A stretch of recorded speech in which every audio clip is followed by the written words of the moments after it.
What happens when a racist cop slaps the wrong person? When prejudice meets power, and assumptions collide with reality? This is the story of Officer Derek Matthews and Judge Eleanor Washington, a story that will shock you, teach you, and remind you why we should never judge a book by its cover.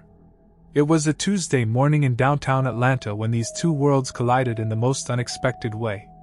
Within minutes, a simple traffic stop would become a viral sensation, a career would end, and a powerful lesson about respect and dignity would be learned by millions. But to understand how we got here, we need to go back to the beginning. We need to understand who these people really are, beyond what meets the eye. Before we dive into the story, tell us, what city are you watching from? Drop it in the comments. We love hearing from our global family. Don't forget to like and subscribe to keep this storytelling journey alive. Your support truly keeps us going. Now sit back, relax, and enjoy the story. Derek Matthews had been a police officer for 12 years. On the surface, he looked like the all-American cop, tall, broad-shouldered, with the kind of confidence that came from wearing a badge. But beneath that uniform was a man carrying the weight of his own insecurities and prejudices. Growing up in a working-class family in rural Georgia, Derek had always felt like he was fighting for respect. His father worked double shifts at the factory. His mother cleaned houses for wealthy families across town. Derek watched his parents struggle, watched them bow their heads to people who had more money, more education, more opportunities. When Derek joined the force, he thought he'd finally found his place, a position of authority, of respect. But 12 years in, he was still a patrol officer while others around him got promoted. His sergeant was younger than him. His partner had made detective 3 years ago. Derek's resentment had been growing like a cancer. And somewhere along the way, that resentment had twisted into something darker. He began to see every call, every traffic stop, every interaction through the lens of us versus them. In Derek's world, respect had to be demanded, authority had to be asserted, and anyone who didn't immediately show deference was a threat to be neutralized. Eleanor Washington had a secret. Despite being one of the most respected federal judges in the Southeast, despite her corner office overlooking the city, despite the black robe that commanded instant respect in her courtroom, she still remembered being that scared little girl in hand-me-down clothes. Born in the same working-class neighborhood where Derek Matthews grew up, Eleanor had fought for everything she achieved. Her grandmother raised her after her parents died in a car accident when she was 7. They lived in a 2-bedroom apartment where the heat didn't always work and dinner sometimes consisted of whatever they could afford at the corner store. But Eleanor's grandmother had a saying, "Baby, they can take everything from you except what's in your head. So you fill that head with knowledge, and nobody can ever make you small again." Eleanor took those words to heart. She worked 2 jobs through high school, earned a full scholarship to Spelman College, then graduated from Harvard Law School at the top of her class. She spent years as a prosecutor, then a private attorney, before being appointed to the federal bench 5 years ago.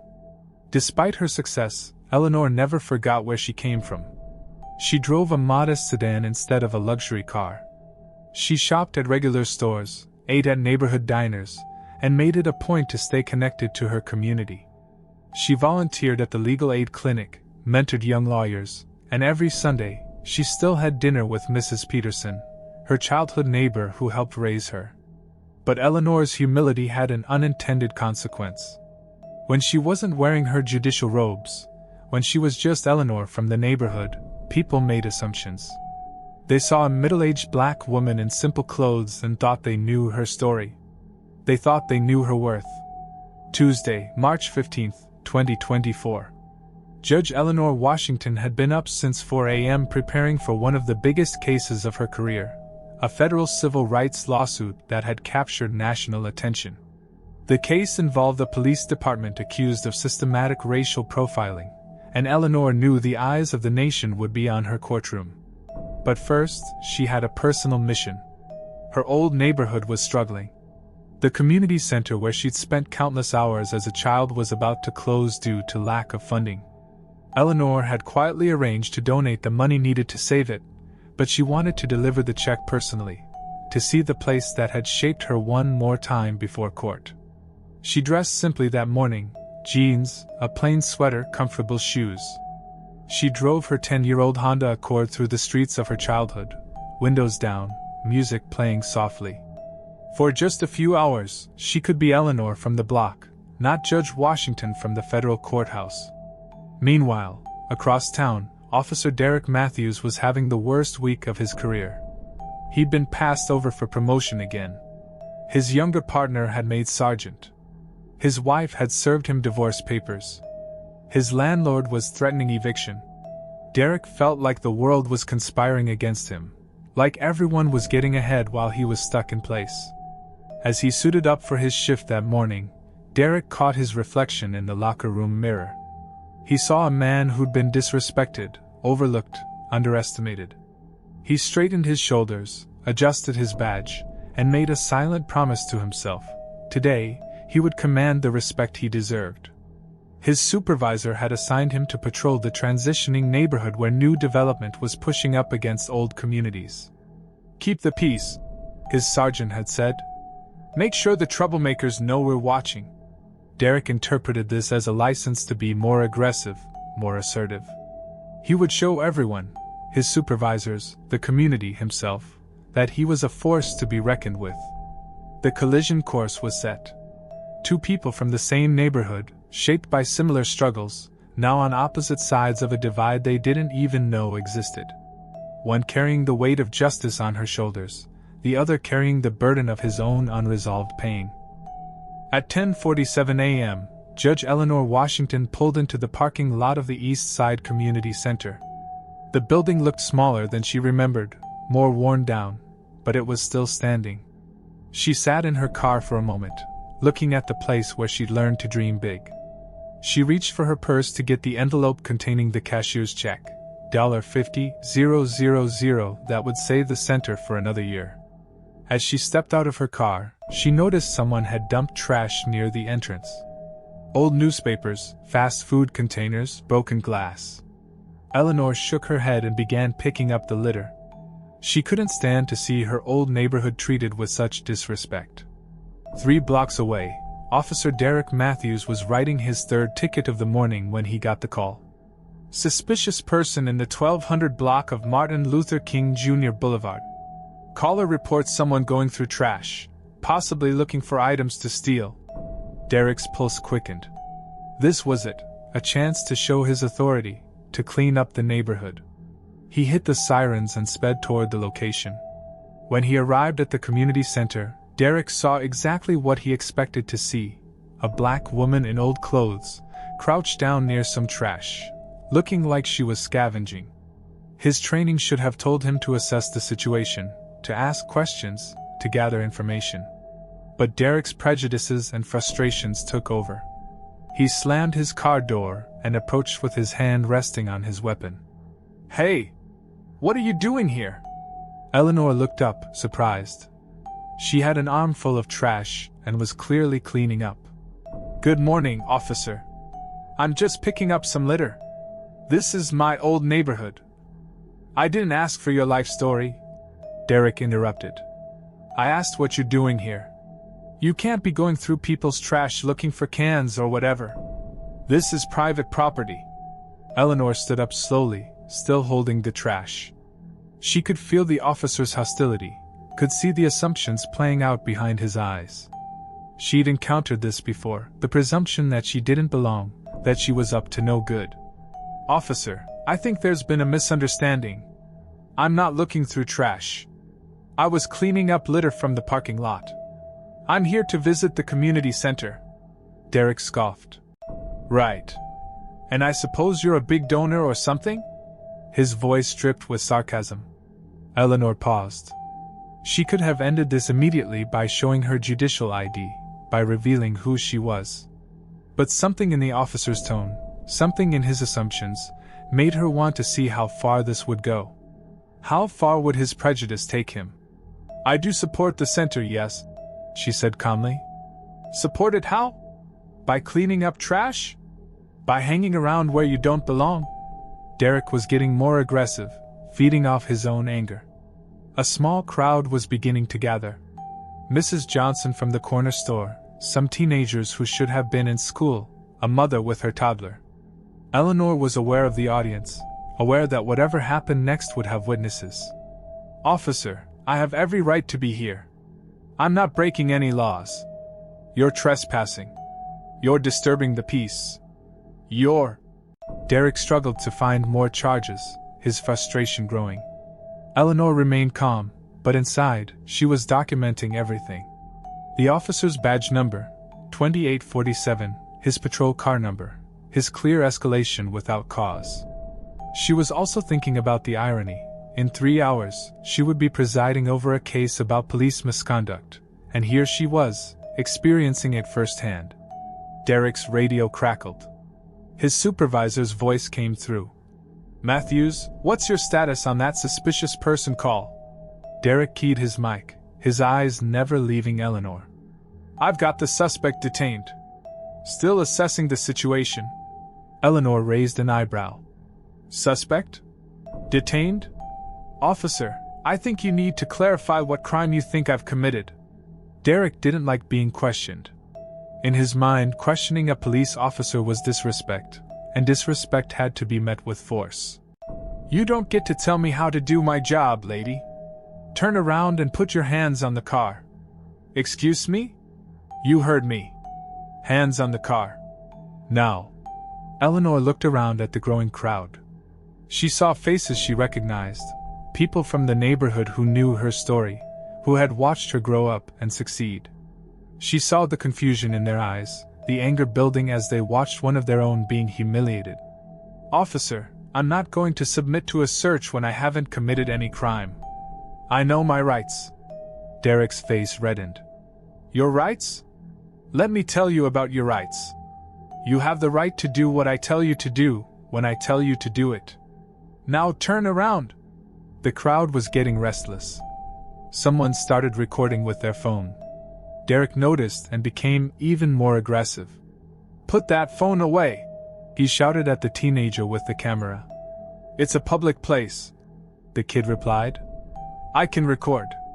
Derek felt like he was losing control of the situation. This was supposed to be simple: arrest the troublemaker, show everyone who was in charge, get back in his car. But this woman wouldn't submit. The crowd was growing hostile, and now there were cameras. Eleanor could see the officer spiraling. She'd seen it in her courtroom, the moment when someone's need to be right outweighed their common sense. She tried to de-escalate. "Officer, why don't you call your supervisor? Let's get someone else here to sort this out." "I don't need my supervisor. I need you to comply with a lawful order." "What lawful order? You haven't told me what law I've broken." Derek's training manual had covered this. When a citizen asks what law they've broken, you explain clearly and calmly. But Derek wasn't thinking about his training. He was thinking about respect, about authority, about all the times in his life when he'd felt powerless. "You're loitering. You're trespassing. You're interfering with a police investigation." "What investigation?" "The investigation into me picking up trash in a public parking lot?" Each question Eleanor asked made Derek angrier. He wasn't used to being challenged, especially not by someone he saw as beneath him. In Derek's worldview, authority flowed one way down. And people who looked like Eleanor, people from neighborhoods like this, were supposed to understand their place. Mrs. Johnson, the store owner, stepped forward. "Officer, that's Eleanor. She grew up here. She's not causing any trouble." Derek whipped around. "Step back, ma'am. This doesn't concern you. It does concern me. This is my neighborhood, and you're harassing someone who belongs here more than you do." Now Derek was really angry. Not only was the suspect refusing to comply, but the whole neighborhood was turning against him. He felt surrounded, outnumbered, disrespected. Everyone needs to disperse. Now. This is a police matter. But nobody moved. If anything, more people came out to see what was happening. Eleanor realized this situation was about to get much worse. Derek's radio crackled again. "Matthews, I need a status update. Do you need backup?" Derek looked around at the crowd, at Eleanor standing calmly with her arms at her sides, at the phones recording everything. He should have said yes. He should have requested backup, should have let cooler heads prevail. Instead, his pride answered for him. Negative, Sergeant. I've got it under control. But he didn't have it under control. Not even close. Eleanor decided to try once more. Officer Matthews, she said, reading his name tag. I think we've had a misunderstanding. Why don't we start over? My name is Eleanor Washington. I'm here to visit the community center where I used to volunteer as a child. I saw some litter and decided to clean it up. That's all. Derek studied her face, looking for signs of deception, for evidence that she was lying. All he saw was a middle-aged black woman in simple clothes, trying to convince him she belonged in this rundown neighborhood. In his mind, it didn't add up. People who volunteered at community centers didn't dress like that. People who belonged didn't look like that. Right. Eleanor Washington. And what do you do for work, Eleanor? Eleanor paused. This was the moment of truth. She could end this right now with 3 words. I'm a judge. But something stopped her. Maybe it was the officer's condescending tone. Maybe it was the way he'd assumed the worst about her from the moment he arrived. Maybe it was the crowd of neighbors watching to see if their community would be respected or dismissed. I work in the legal field, she said carefully. Derek laughed, actually laughed. The legal field. Let me guess, you're a paralegal? Secretary? Maybe you clean law offices? The crowd murmured angrily. Someone called out. Show some respect. Derek spun around. I said disperse. All of you. This is your final warning. When he turned back to Eleanor, his demeanor had changed completely. The thin veneer of professionalism was gone.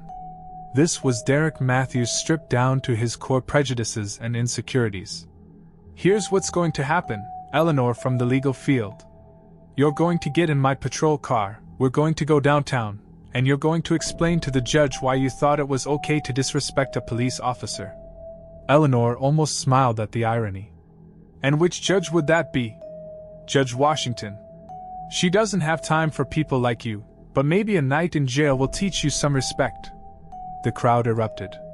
People who knew Eleanor's story started calling out. That I.S. Judge Washington. You don't know who you're messing with. Eleanor, tell him who you are. But Derek couldn't hear them over his own anger and assumptions. He thought they were just neighborhood people trying to protect one of their own with an obvious lie. Right, and I'm the chief of police, Derek said sarcastically. Enough games. Turn around and put your hands behind your back. Eleanor looked at the crowd, at the cameras, at the officer who was so blinded by his prejudices that he couldn't see reality. She thought about the case she was supposed to hear in 2 hours, about the pattern of police misconduct she would be examining, about the irony of experiencing it firsthand. Officer Matthews, I'm going to give you one more chance to de-escalate this situation. Call your supervisor. Check with your department. Ask them about Judge Eleanor Washington. Derek had had enough. In his mind, this woman was not only disrespecting him but making a mockery of the entire justice system by claiming to be a judge. The audacity of it, the sheer gall, pushed him over an edge he didn't even know he was approaching. That's it. You're under arrest for impersonating a public official, disorderly conduct, and resisting arrest. He reached for his handcuffs, but Eleanor stepped back. I am not resisting arrest, but I am not going to submit to an unlawful arrest either. Officer, you are making a mistake that will end your career. Derek saw red. This woman, this nobody from nowhere, was threatening his career? Was telling him about mistakes? After everything he'd been through, after all the disrespect he'd endured, some random woman was going to lecture him about his job? The slap happened so fast that nobody saw it coming. The sound echoed across the parking lot like a gunshot. Eleanor's head snapped to the side, her cheeks stinging, her eyes wide with shock. The crowd gasped collectively. Several phones captured the moment from different angles. For a few seconds, nobody moved. Nobody spoke. The magnitude of what had just happened hung in the air like smoke. Derek looked at his hand, at Eleanor's reddening cheek, at the crowd of witnesses, at the phones recording everything. In that moment, 12 years of police training came flooding back. He had just committed assault on camera, in front of dozens of witnesses, while in uniform. Eleanor touched her cheek, feeling the heat, the sting, the indignity.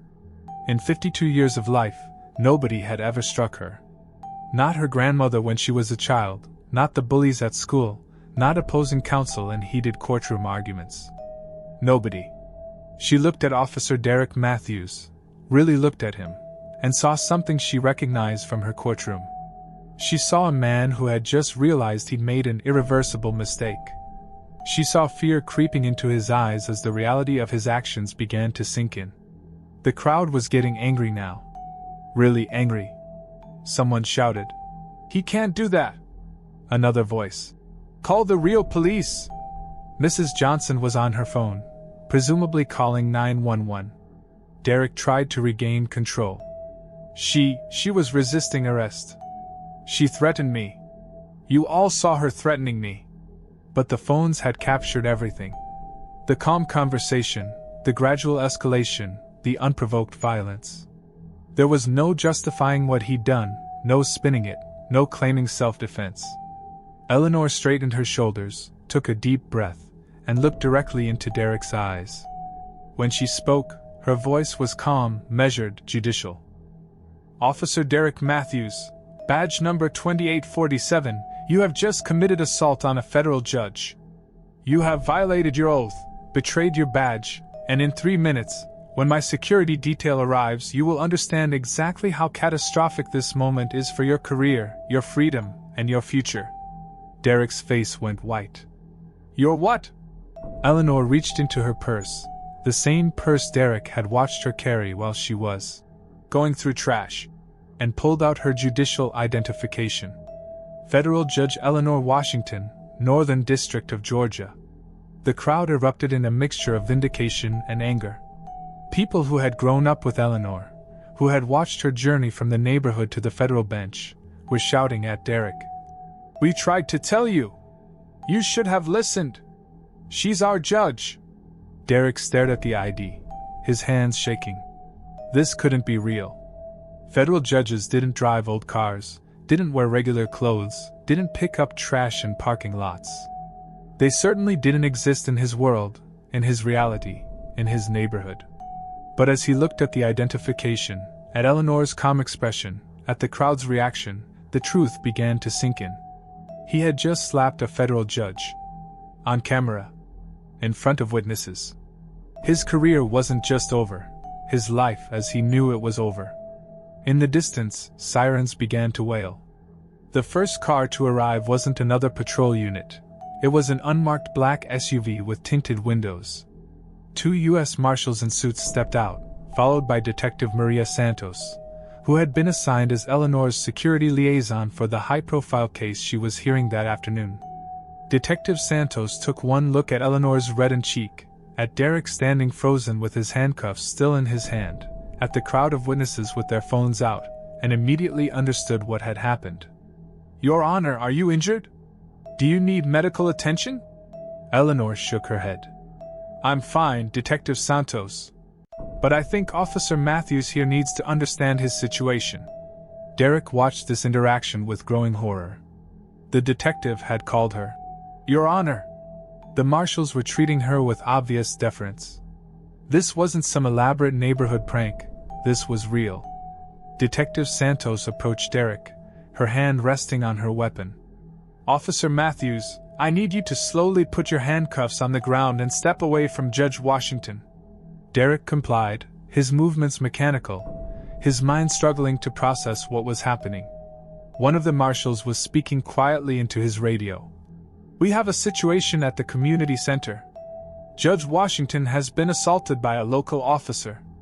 We need the U.S. Attorney's Office notified immediately." Eleanor walked over to Mrs. Johnson, who was crying. "Are you okay, sweetheart?" "Eleanor, honey, I'm so sorry. I tried to tell him who you were, but he wouldn't listen. It's not your fault. None of this is your fault." Eleanor looked around at the crowd, her neighbors, her community, people who had known her since she was a child. Then she looked at Derek, who was now sitting in the back of Detective Santos's car, no longer a police officer but a suspect. "Can I have everyone's attention?" Eleanor's voice carried the authority of her courtroom. The crowd quieted. "I want to thank all of you for standing up for me today, for standing up for what's right. But I also want you to understand something important. What happened here today isn't just about me. It's about how we treat each other, how we see each other, how we respect each other's humanity." She gestured toward Derek in the patrol car. "Officer Matthews made assumptions about me based on how I looked, where I was, what I was wearing. He saw a middle-aged black woman in simple clothes and decided he knew my worth, my story, my place in the world. That kind of thinking is what we have to change." The crowd listened intently. This was their Eleanor, their success story, their proof that anything was possible. But here's what Officer Matthews didn't know, couldn't know, because he never bothered to ask. "I grew up 3 blocks from here. Mrs. Peterson babysat me when my grandmother worked double shifts. I learned to read in that community center. I got my first job at Mr. Kim's grocery store when I was 14. This isn't just my old neighborhood, this is my family." Eleanor's voice grew stronger. "Success didn't change where I came from. It didn't change who I am. And it certainly didn't change my responsibility to this community, to all of you." One of the teenagers who had been recording called out, "Judge Washington, what's going to happen to him?" Eleanor looked at Derek through the patrol car window. He was staring at her, his face a mixture of shock, shame, and fear. "He's going to face the consequences of his actions. But more importantly, I hope this becomes a teaching moment, for him, for other officers, for all of us. We can't judge people by their appearance. We can't make assumptions about someone's worth based on their clothes, their car, their neighborhood. Every person deserves respect, dignity, and the presumption of innocence until proven otherwise." 3 hours later, Judge Eleanor Washington entered her courtroom for the most important case of her career. Word of the morning's incident had spread through the legal community like wildfire. The irony wasn't lost on anyone. A judge hearing a case about police misconduct had just been assaulted by a police officer. Eleanor's cheek still bore a faint red mark, but she carried herself with the same dignity and composure she always brought to her courtroom. The attorneys, the media, the gallery full of observers all rose as she entered. "Please be seated," she said, settling into her chair behind the bench. "Before we begin today's proceedings, I want to address the incident that occurred this morning, as it has obvious relevance to the case before us." She looked out at the packed courtroom. "This morning, I experienced firsthand the kind of police misconduct that is at the heart of this lawsuit. I was profiled, harassed, and ultimately assaulted by an officer who made assumptions about me based solely on my appearance." The courtroom was silent except for the clicking of camera shutters and the scratch of reporters' pens. "However, I want to be clear about something. Officer Derek Matthews' actions this morning do not represent all police officers, just as one bad actor in any profession doesn't represent everyone in that field. What his actions do represent is the danger of unchecked prejudice, the consequences of seeing people as stereotypes rather than individuals." Eleanor opened her case file. "Officer Matthews has been arrested and charged with assault on a federal official. He will face justice through the proper legal channels. But the real justice will come when we address the systemic issues that created the mindset behind his actions." Meanwhile, across town, Derek Matthews sat in a holding cell, still trying to process what had happened. His career was over, that much was certain. He'd been fired immediately, would likely face federal charges, and would never work in law enforcement again. But as he sat there, something else was happening.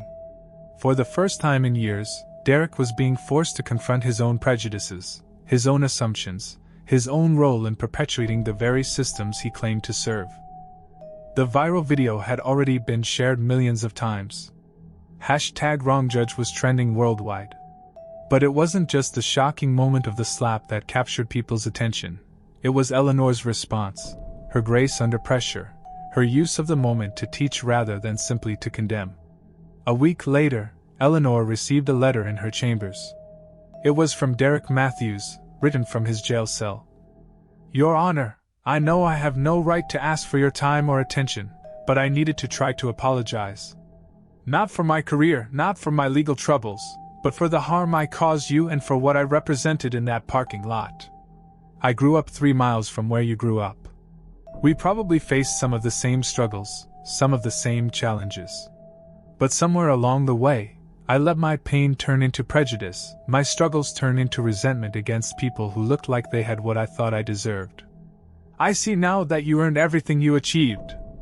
I see now that my assumptions about you were not only wrong but dangerous. I see now that the badge I wore was supposed to protect people like you, not profile them. I don't expect forgiveness. I don't expect sympathy. I just wanted you to know that your response to my worst moment has forced me to confront who I really am, and I don't like what I see.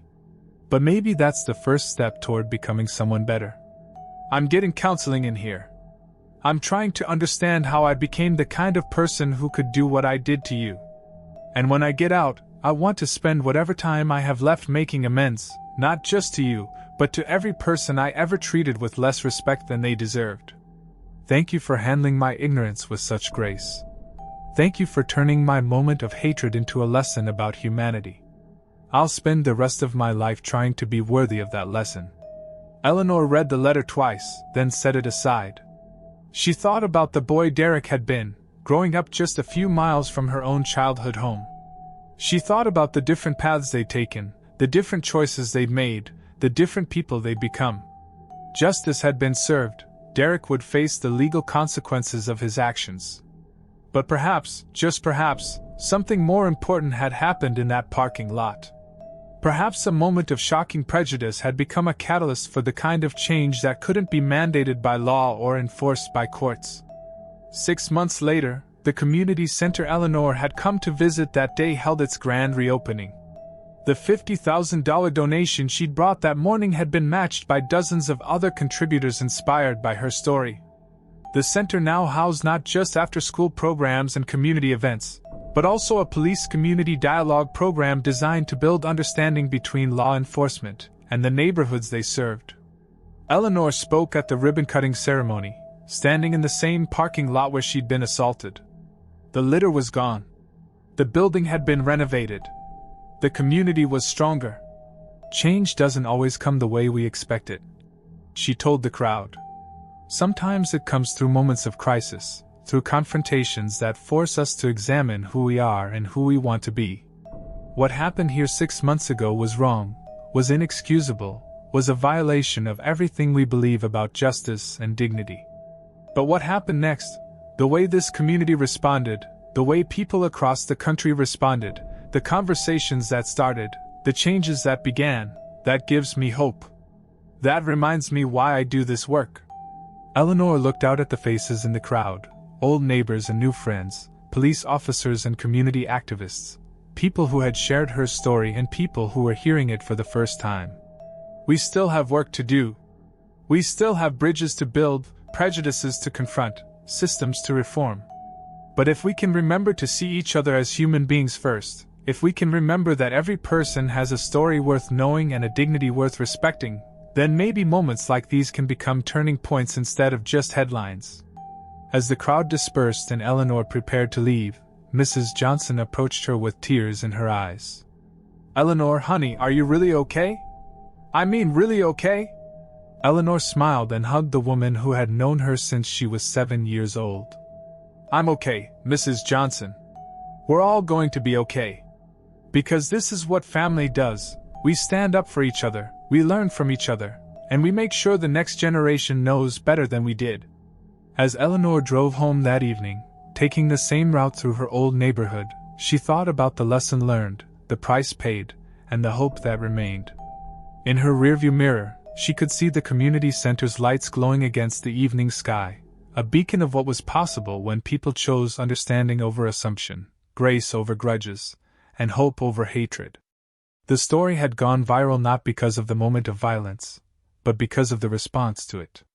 In a world too often divided by prejudice and assumption, Eleanor Washington had shown that justice isn't just about punishment, it's about transformation, understanding, and the belief that even in our worst moments, we can choose to become better. That's a lesson worth learning, worth sharing, worth remembering. If you are moved by this story that we should stop judging books by their covers, join the We Are Black family. Subscribe and become part of the conversation that's changing everything. Stories like this happen every day. Subscribe to We Are Black and stay informed about what's really happening in our communities.